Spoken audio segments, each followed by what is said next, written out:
I'm not confident if that's avocado underneath my fingernails or baby poo. Probably baby poo. And that's just my life now. What's up guys, welcome back to my channel, or if you're new, welcome to my channel for the first time. I recently had a baby actually 2 weeks ago today. So I feel like while it's fresh in my mind, I need to sit down and tell you everything that happened. We're keeping this video very chill and casual. I've got my morning coffee. I'm in my jumper, I'm literally pouring milk right now, like you can't even see, but I'm a mess. So I just want to film this video like we're sitting down as friends. You're in my lounge room and I'm just debriefing with you my birth story, which was crazy and nothing like I expected. So I know that every country is a little bit different. Pretty sure in America, midwives are just like doulas kind of thing. But in Australia, they're trained professionals. They have to go to uni and they have to get a degree. There's a thing in our hospital called MGP, which stands for Midwifery Group Practice. And that's basically when you get the same midwife for every single appointment and then hopefully your birth as well if they're on call. Oh, and yes, my older sister is a midwife. However, she works at a hospital an hour away and she works in the antenatal clinic. So once you've had your baby, that's where she works right now. So she couldn't really be my continual midwife anyway. She was obviously like here all the time and I would call her all the time, but it's nice to have an outsider as your midwife because if push comes to shove, they can make decisions without having an emotional attachment, if that makes sense. And that was honestly the best thing that happened in my entire pregnancy, is just being a part of MGP and building a relationship with those midwives because they were absolutely incredible. So throughout all of my appointments, everything looked really normal. Everything was great. The baby seemed really happy. I was really happy. Yeah, there was really nothing to report. So when you go in, they measure your stomach from the top of like your uterus to your pubic bone. So mine was always tracking like normal until I reached 36 weeks. From 36 weeks pregnant till around 39 weeks pregnant, my stomach just plateaued, like I just didn't get bigger. So they did highlight that and wanted me to go get an ultrasound to just check everything was okay with the baby, and he was still growing. Maybe he was just small. So we went and got an ultrasound and luckily he was all in proportion. He seemed really happy and healthy. He was moving loads. He had a really good blood flow from the placenta to him, so he was getting enough oxygen and nutrients. So we went back to the hospital to talk through my ultrasound results and they gave me a rough estimation of how big he would be. They said he was around 2.8 kilos and they said for my gestation, that is a really, really tiny baby, and I was now considered a high risk pregnancy, which was really disheartening to me just because my entire pregnancy had been such a breeze. I was low risk, I could just do whatever I wanted, and that just kind of threw a spanner in the works with my entire birth plan. So essentially what they told me with my small baby is because he's small, he will have less reserves. So if I have a stressful labor or if he gets really stressed, he is in a lot more danger than a bigger baby who can cope with more stress. So they started talking to me about being induced, them intervening and getting him out quicker, and I was just like, like it was really hard because I didn't want to be negligent and I wanted to take care of him and do whatever was right by him, but I just knew deep down that he was okay. He was moving so much. I was a tiny baby. I'm a really small human. I was just like, I think he's just small. I think he's just a small baby. I really don't think there's anything wrong with him. Around like 30 to 34 weeks pregnant, my midwives encouraged me to make a birth plan and then come in and talk through it with them. And my sister actually sent me a really good quote. Let me just go and get it. Okay. The power of a birth plan isn't the actual plan. It's the process of becoming educated about all the available options. Amen. Frickin' amen. What's wrong? Oh, come here. Oh, come here. Everybody, this is Fox if you're new to my channel. Sookie boy. Sookie. It's okay. Abby always comes over. She's like so inquisitive when he's like upset. She's like, I want to lick his head. Don't leak. Don't leak. Come on, Abby. Come on. This is Fox, 2-week-old Fox. So yeah, the birth plan, I knew deep down it probably was never going to happen exactly how I wrote it.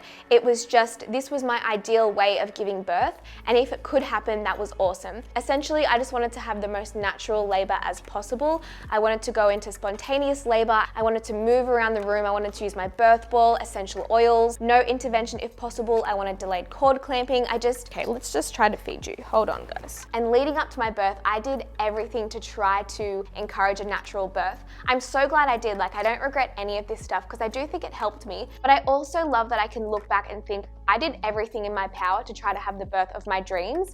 And it didn't happen, but there's nothing else I could do. So my due date was the 25th of March. They told me to go and get the ultrasound on the 21st. That was the ultrasound that said my baby was like in the lowest percentile. So we went back to the hospital that day on the 21st. The doctors, so this is not my midwives. My midwives were very like pro, go natural, we totally believe in you, you can do this. But they also have a duty of care and they have to follow the doctor's orders as well. So it's like doctors, midwives, me.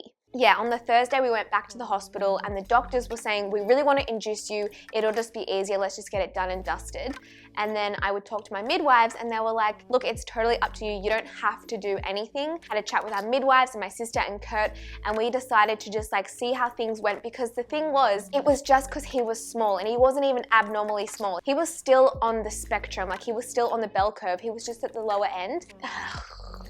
And the thing is, I know this whole video is just opening myself up to scrutiny and hate, because that's just the internet these days. But I just hope you guys are respectful that this is my own pregnancy story.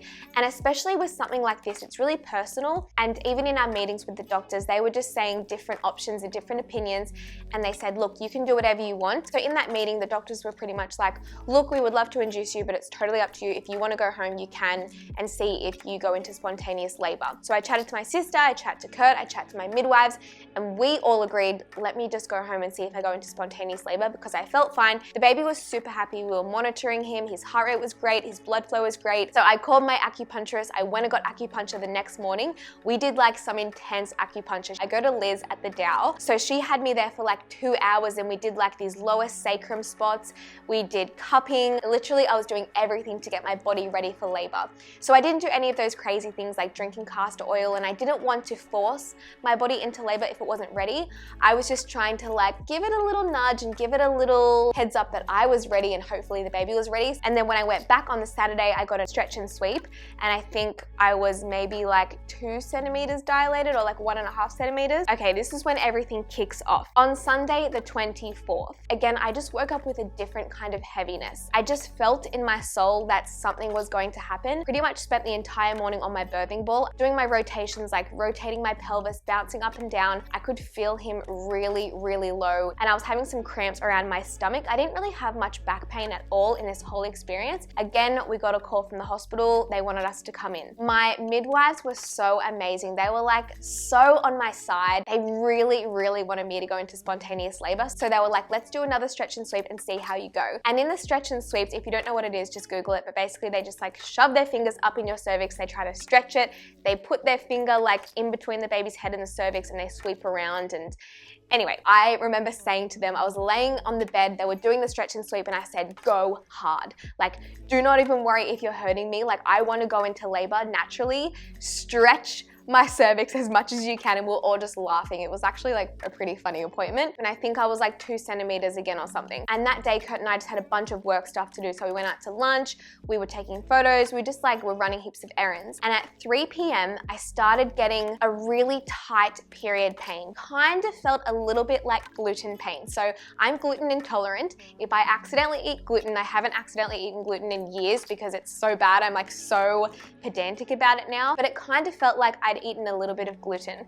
So I didn't say anything to Kurt. We were out on a photo shoot in the national park and I was getting these really obvious tightenings. I didn't want to get excited and I didn't want to get Kurt excited, slyly timing my contractions, and they were 6 minutes apart and the contractions were lasting 1 minute. And I was just like, this has to be it. This can't be a coincidence that these tightenings are happening 6 minutes apart for 1 minute.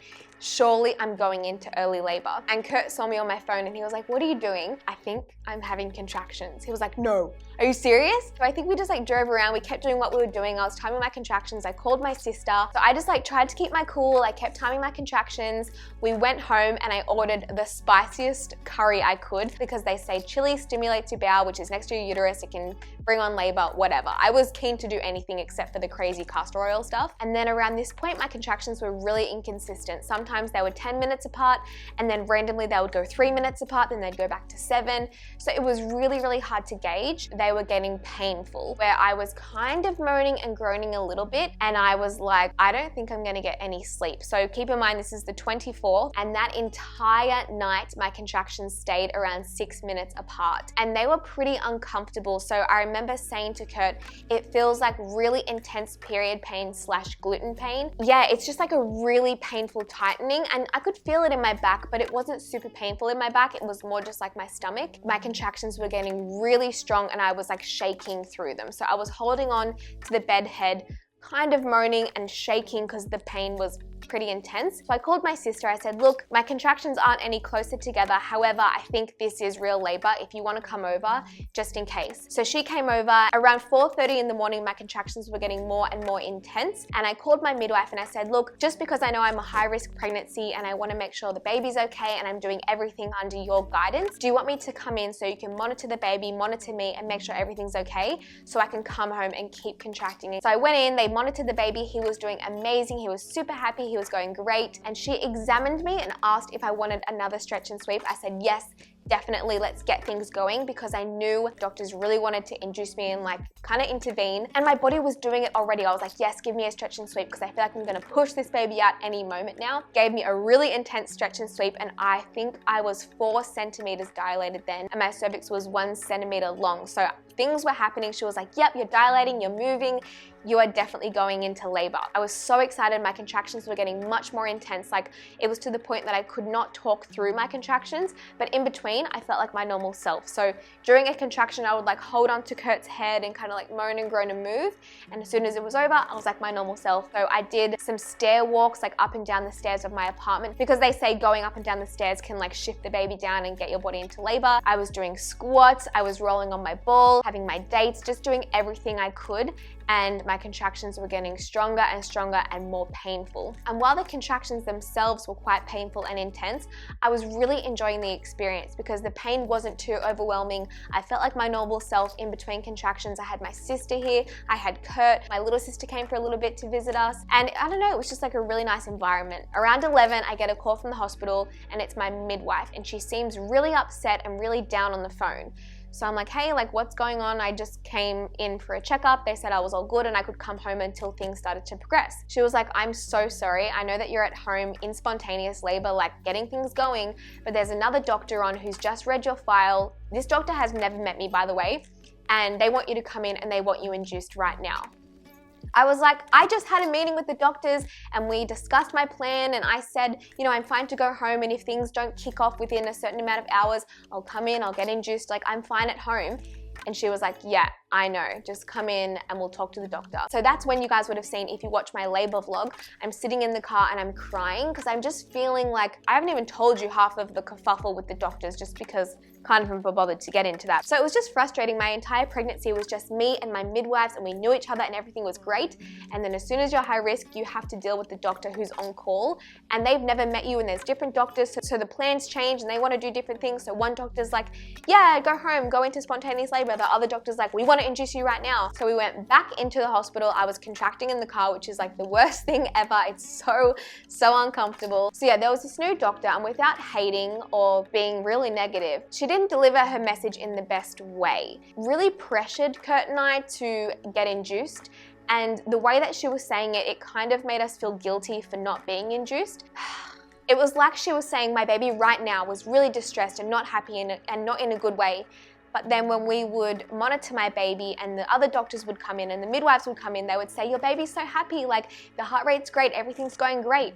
So this one random doctor just really wanted to induce me. I was just feeling really disheartened because I was really happy at home. Things were happening. I was dilating. I was contracting. I was like, just give me a few hours. I'm gonna have this baby by myself. Like, why do you have to intervene? That is not a question for you guys, by the way. Like, all of these questions that I'm saying to the camera, they're all rhetorical. Spare me your opinion about getting induced because it is what it is now. Like, I've had the baby. Refrain. So long story short, I'm sitting in the office in the hospital, contracting, literally telling them to stop every 4 minutes. Don't talk to me. I was having an intense contraction, moaning and groaning. I'm like grabbing onto Kurt's face. Like, I cannot speak through them. I can't even really hear what people are saying when it's happening. Yeah, I go through this contraction and the doctor's still saying, we're gonna induce you. I'm like, Give me literally an hour and I will be popping this baby out or something. So we came to like a compromise. I said, I will stay in hospital. I won't go home. Luckily, we packed all our bags just in case this happened. I said, I'll stay in hospital. You can constantly monitor me and the baby, make sure I'm okay, make sure he's okay. And the doctor said, okay, fine. Like, I would love to induce you, but this is a great compromise. Let's just monitor your baby. So we went to the birthing suite and luckily I really liked the hospital. I felt really comfortable and calm in the room. Everyone in my hospital bag video that said I wouldn't use any of the things that I packed, and everyone was like, she's not even gonna use that. She's just gonna rush to hospital and have a baby. No. I used everything in my bag. So we set up the room exactly how I wanted it. I had like coconut water everywhere. We had candles, the fake candles, because you can't like burn proper candles in the hospital. I had my birthing ball. The only thing I didn't use was my aromatherapy, just because I was like so deep into my contractions, I didn't even think about it. So at this point, I was getting a little bit tired because I still hadn't slept for like 3 days. And I was a bit subconsciously nervous that the doctors were gonna come back in and say, nah, you've been too long, we're gonna induce you. So we had like a chat with my sister and Kurt and my midwife, and we said, look, let's break my waters and see if that gets things going. And it definitely did. So basically you just like have to lie back and they put, it looks like a knitting needle up into you and they break your waters. It does not hurt at all. Like, you literally can't feel it. You can just feel like a warm flush of water come out. And for me, it wasn't like a gush. Apparently there was a lot of water, but it just kind of feels like you're peeing yourself a little bit, but just kind of feels just like nice warm water. And from then I was in active labor and my contractions got really, really intense. I hired a TENS machine and unfortunately I really didn't like that. It's like these sticky pads on you that sends vibrations through your body and like onto those muscles. All of my pain was in my stomach, like in my uterus, pretty much exactly where your period pain is. The TENS machine goes on your back. And for me, I didn't even need it on my back. Kurt was also doing acupressure on my back and giving me massages, and that was great, but I just needed some relief in my stomach, and that's what I found the hardest. It had probably been like maybe 3 hours of me contracting in the hospital room. I was like on my ball, on the floor. I did like being on the floor. I was never on the bed, pretty much never on the bed. That section of labor is kind of a blur and the pain was getting increasingly worse. So my midwife said, look, why don't you jump in the shower? I think you'll want heat on your stomach. I also forgot to mention that Fox was being continuously monitored. So they ended up putting one of those clips on his head and you have like a wire coming out of you and they strap it to your leg. And then I also had another heart rate monitor on me with like an elastic band to monitor my heart rate, I think, or my contractions. At the start of my active labor, that was really frustrating to me. Like every contraction, I would just want to pull everything off and get completely naked. At the end of my labor, I had no idea what was even on me. But at the start, I was like, I want to get it off, like get it off. So I went into the shower. You're allowed to go into the shower with these monitoring things. This is when my labor got really intense. So I had a shower head going above me on like my back, and then Kurt had a handheld shower head on my stomach, and he was standing there next to me the whole time. He would kind of tag team with my sister, and throughout this whole time I also had my music playing. I had like these calming humming sounds, like women humming, and like it's called Beautiful Chorus. I actually made a Spotify. If you want to use my playlist in your labor, it was one of the best tools I used to deal with the pain and try to distract me, because when a song came on or like a humming song came on that I loved, I tried to hum it in my mind and like distract myself. So I was in the shower. At this point, my mum came in and she prayed over me for a little bit because I was really struggling with the pain. I was trying not to cry because I wanted to reserve my energy, but every now and then the most intense contraction would come and I just wanted to scream and cry because I was like, I cannot do this anymore. Like, yeah, the pain was a lot more intense than I thought. And I don't want this to scare anyone or make anyone not want to have a baby, because I would 100% do it all again. But I just want to be real with you and say the pain was a lot more intense than I thought. During each contraction, the best thing I could do was kind of internalize it and breathe and try to not make sound. A lot of the contractions I would yell, no! And that just made me mentally lose control and lose focus. And you can hear in my vlog my sister saying, Sarah, stop. You have control over the contraction, take control. And that is the best thing. If you're a midwife, say that to your women, because that's one of the best things that Emily said to me. She would say at the start of my contraction, all right, one's coming, big breath, take control. You have control. And I just kept reiterating that in my mind, like I have control, I have control. But yeah, if I lost control or lost focus or motivation for 1 second, I would just end up yelling, no, and like moaning and groaning so loud. Like, I never thought I would be a moaner and groaner in labor.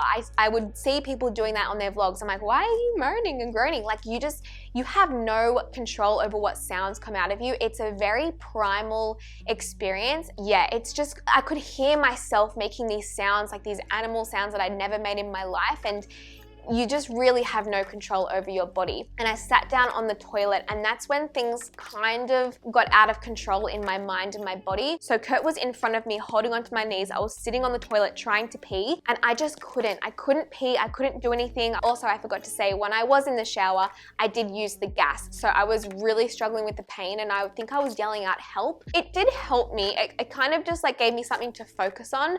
So during each contraction, I would try to do 3 big breaths. So you breathe into the gas, you breathe out into it, and I tried to do 3 of them. So I was sitting on the toilet, and I just kept envisioning with every contraction, bringing the baby down my birth canal. Again, that's what you learn in your birth course. I was like, baby come down, baby come down.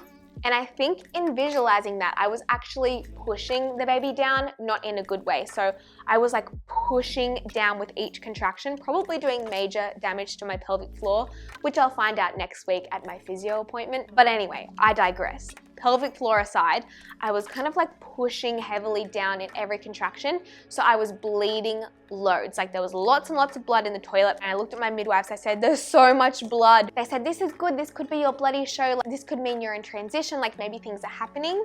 But I think, looking back, I think I thought I was in transition. I was like, yep, I'm about to push this baby out. I think the midwives knew, like, they're so good at their job. They knew. My shoulders were up the whole time, and my body was like hard like a rock. I was so tense the whole time. So they said, look, come onto the bed, we'll examine you. Let's see if you've progressed. Once they broke my waters, I was 5 centimeters dilated. So that was at 6 p.m. So this was around midnight. So I was in intense active labor for 6 hours. And in my mind, I was thinking I'd be 8 centimeters dilated. The pain was so intense. I was bleeding so much. I felt like my contractions were really strong. My midwives were even saying, your contractions are so strong, like things are happening. I got examined and I was still 5 centimeters. I just couldn't believe it. I was like, I have been doing everything I can, being in so much pain, and nothing has happened. Nothing has opened. I just knew that I was so tense. Like, my body was shaking. Everything on me was shaking because I was just, so tense the whole time and just squeezing every single muscle in my body. Midwife said, like, look, what do you want to do? You can keep going if you want. And I just said, no, I need help. I cannot do this. I cannot be in this much pain for another 6 hours and then not have dilated. Like, I just could not emotionally and physically do that. It wasn't my exhaustion or like how tired I was that made me do what I did next. I was just in so much pain and I could not take the pain anymore. I just felt so deflated and so demotivated that I had done everything. I had tried so hard and I was trying so hard to deal with the pain and I hadn't dilated. And I was begging for an epidural. And in my birth plan, I wrote, make me beg like 12 times. I have to ask you 12 times, being really serious, I want an epidural. And I was like grabbing Kurt's face. I was like, please, I'm serious. Please, no, I'm serious. I want an epidural, please. And he knew, like he knew. So I was crying, saying, I'm so sorry, Kurt. I'm so sorry. I couldn't do it.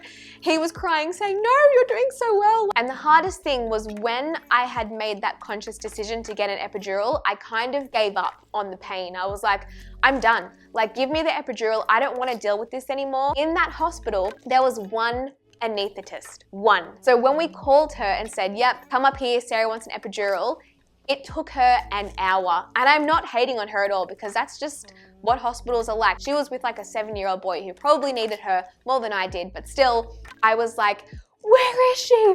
Where is she? And it was the longest hour of my life. So anyway, I was hooked up to all of these IV things. So I was laying on the bed, which is just the one place I did not want to have contractions.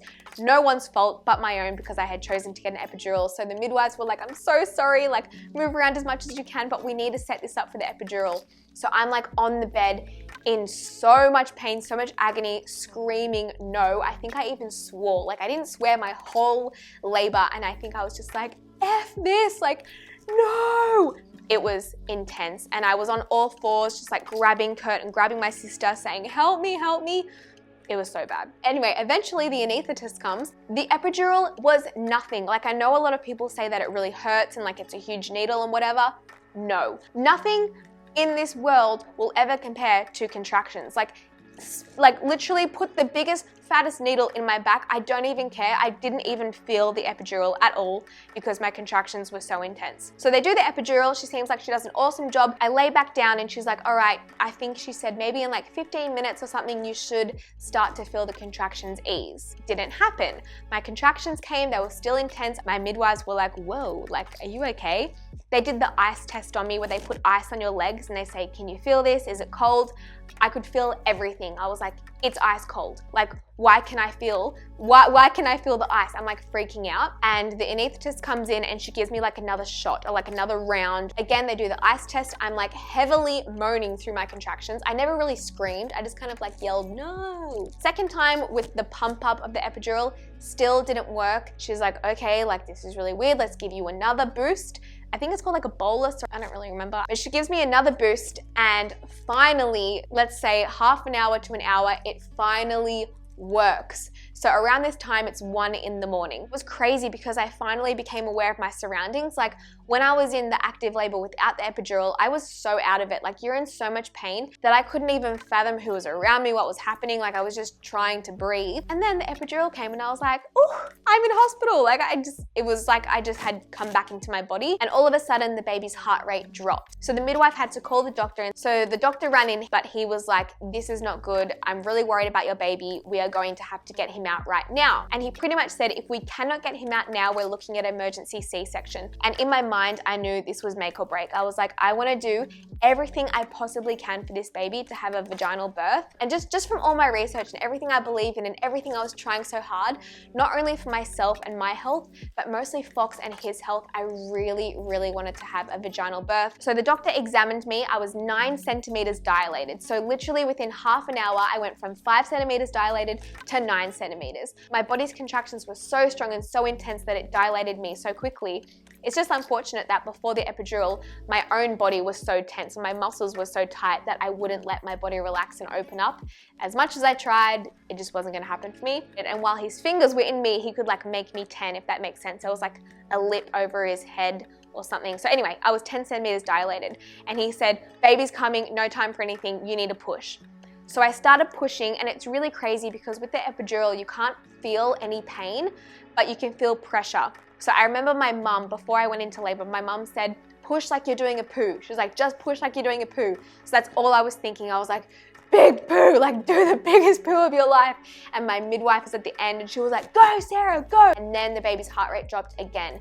And we could just see it in the doctor's face that he was really worried. And Kurt said, is everything okay? The doctor said, I'm really worried about your baby's heart rate. He needs to come out right now. And obviously I said, the baby's my priority. Whatever we need to do, let's get him out. And then the doctor was like, we're gonna have an episiotomy and use forceps. So I was like, do it, let's get him out. So in episiotomy, they basically cut my vagina hole on like a diagonal. He gets the forceps and puts them in me. Again, I can't feel any pain, so I'm just like, tell me when to push. I'm ready to push. And I have never pushed so hard in my life. So they basically have to feel your stomach and look on the screen when you're having a contraction saying, you're having a contraction, push.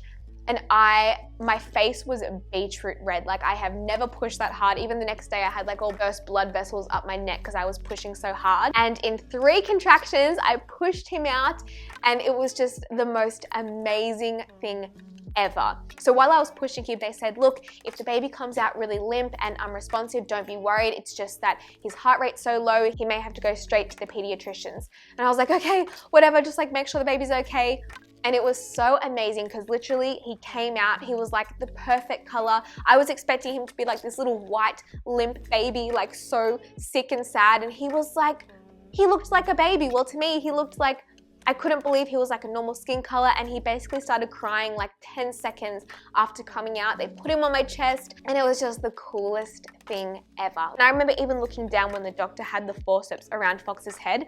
I looked down and I saw this thing coming out of me and I was just like, didn't even register that it was a baby. I was like, this is so weird because I can't feel anything. I can just see a baby being pulled out of my body. It was so weird, but so cool. Oh, I had no idea. I kind of looked up and they're like, here's your placenta. I was like, what? I don't even remember pushing. I don't remember anything. I don't know if they like pulled it out, it slipped out, I have no idea. But I can't believe I just filmed my birth story video. This is so weird. It was always my dream to be pregnant and have a baby and have my own labor, and it's just so surreal to me that it actually happened, and I just gave birth. And I don't regret anything. Like the next day the midwives came in to visit me and they were like, are you okay? Like that was such an intense labor. And I was so happy. I was like, yes, the two things I really, really wanted obviously was a healthy baby and for Fox to be okay, and I wanted a vaginal birth. I really didn't want a C-section. So for those two things to happen, I was stoked. Anyway guys, I'm gonna wrap up this video now. My throat is actually sore because I've been talking for so long. I hope you enjoyed my birth story. If you did, please give it a thumbs up, give it a like because it really supports my channel, and make sure you subscribe. Okay, I need to go and rest my throat and eat something before this baby wakes up and needs to eat off me. Bye.